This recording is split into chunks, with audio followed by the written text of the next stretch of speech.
Hi friends, hello, welcome back to our channel KHAT Andhra Vantalu. ఈరోజు వచ్చేసి recipe chicken curry అండి. ఎంతో టేస్టీగా ఉంటుంది, సింపుల్గా చేసుకోవచ్చు. ఈ విధంగా చేస్తే ఇంట్లో వాళ్ళు ఎవరైనా ఫిదా కావాల్సిందే. వీడియోని చివరి దాకా చూడండి, నచ్చితే లైక్ చేయండి, సబ్స్క్రైబ్ చేయండి. అయితే వీడియోలోకి వెళ్దాం. ఈ కర్రీ కోసం వచ్చేసి నేను ఒక బౌల్ పెట్టుకున్నా, స్టవ్ ఆన్ చేసుకొని ఇందులోనే ఒక 4 స్పూన్స్ ఆయిల్ వేసుకున్నా. ఆయిల్ వేడైన తర్వాత ఒక పెద్ద ఆనియన్ని ఈ విధంగా చిన్న చిన్న ముక్కలుగా కట్ చేసుకొని వేసుకోవాలి. ఆనియన్స్ని బాగా ఫ్రై చేసుకోవాలి ఆయిల్లో, అప్పుడే కర్రీ చాలా టేస్టీగా ఉంటుంది అన్నమాట. ఎక్కువ బ్రౌన్ కాకూడదు, అలాగని కొద్దిగా పచ్చిగా ఉండకూడదు, మీడియంగా కొద్దిగా కలర్ చేంజ్ కావాలన్నమాట. ఈ విధంగా కలర్ చేంజ్ కావాలి. ఇప్పుడు నేను ఒక 1/2 కిలో చికెన్ని 3 టైమ్స్ శుభ్రంగా వాష్ చేసుకున్న చికెన్ని ఇందులో వేసి కలుపుకోవాలి. కొద్దిగా పసుపు, చికెన్కి సరిపడా సాల్ట్ వేసి బాగా కలుపుకోవాలి.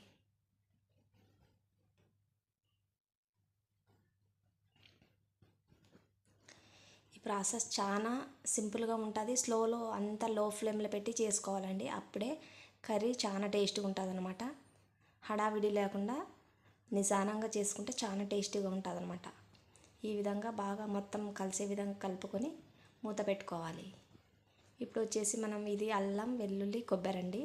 ఈ వెల్లుల్లిపాయని పొట్టు తీయకూడదు, ఈ విధంగానే పెట్టుకొని మెత్తగా రోట్లో దంచుకోవాలి. ఈ విధంగా దంచుకుంటేనే టేస్టీగా ఉంటుంది అన్నమాట. ఇప్పుడు మధ్యలో ఒకసారి చూస్తే వాటర్ వచ్చేసి ఉంటాయి చికెన్లో మొత్తం.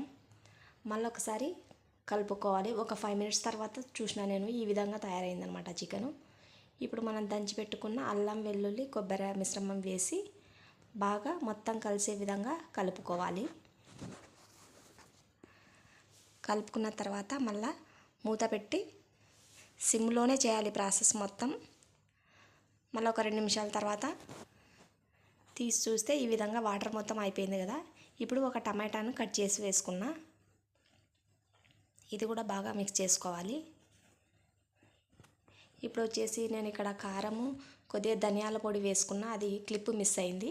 తర్వాత కొద్దిగా గరం మసాలా, కొద్దిగా చికెన్ మసాలా వేసి బాగా మొత్తం అన్నీ కలిసే విధంగా కలుపుకోవాలి.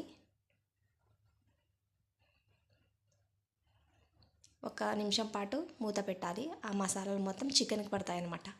ఒక నిమిషం తర్వాత చూస్తే ఈ విధంగా అవుతుంది. మళ్ళీ ఒకసారి కలుపుకొని జస్ట్ కొన్ని వాటరు, ఒక చిన్న గ్లాస్లో సగం వేసుకుంటే సరిపోతుంది. ఈ విధంగా వేసి మళ్ళీ మొత్తం కలుపుకొని ఒక 2 పచ్చిమిర్చి, కొద్దిగా పచ్చి కరివేపాకు ఈ విధంగా వేసి మళ్ళీ అంతా ఒకసారి కలుపుకొని మూత పెట్టుకోవాలి. ఈ టైంలో కొత్తిమీర ఉంటే వేసుకోండి, నా దగ్గర లేదు, నేను అందుకు వేయలేదు.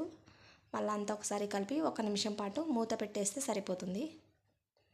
అంతే అండి, సింపుల్, చాలా టేస్టీగా ఉంటుంది. తప్పకుండా ట్రై చేయండి. నచ్చితే లైక్ చేయండి, షేర్ చేయండి, సబ్స్క్రైబ్ చేయండి. నెక్స్ట్ వీడియోతో కలుద్దాం. బాయ్.